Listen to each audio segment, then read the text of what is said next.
Bugungi videoda 2026 Chevrolet Matiz modeli bilan yaqindan tanishamiz. Ushbu yangi avlod Matiz zamonaviy dizayni, ixcham olchamlari va tejamkorligi bilan shahar haydovchilari uchun qiziqarli tanlov bo'lishi mumkin.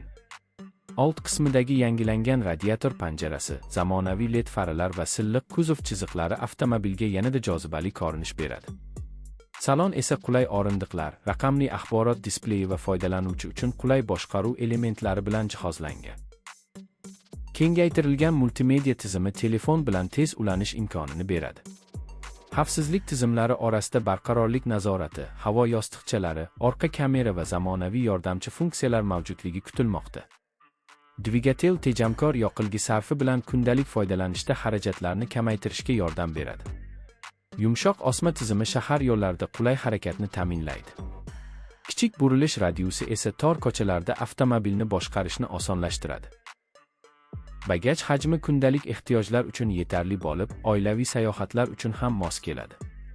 Tashqi ko'rinishdagi sport uslubidagi elementlar yosh haydovchilarning ham e'tiborini tortadi. Narxi va jihozlanish darajasi bo'yicha ushbu model o'z sinfidagi kuchli raqobatchilardan biri bo'lishi mumkin.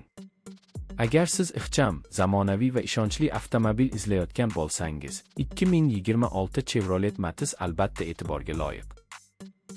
Sizga ushbu modelning qaysi jihati ko'proq yoqdi? Fikringizni izohlarda yozib qoldiring. Videoni yoqtirgan bo'lsangiz like bosing va do'stlaringiz bilan ulashing. Chevrolet Reviews kanalida yana ko'plab yangi avtomobillar haqida videolar tayyorlaymiz. Eng so'nggi Chevrolet yangiliklari, taqqoslashlar va batafsil sharhlarni o'tkazib yubormaslik uchun Tarmax kanaliga albatta obuna bo'ling.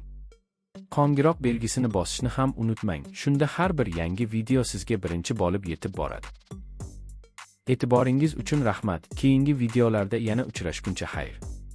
Fikrlaringiz biz uchun juda muhim va har bir izohni mamnuniyat bilan o'qiymiz. Doimo biz bilan qoling.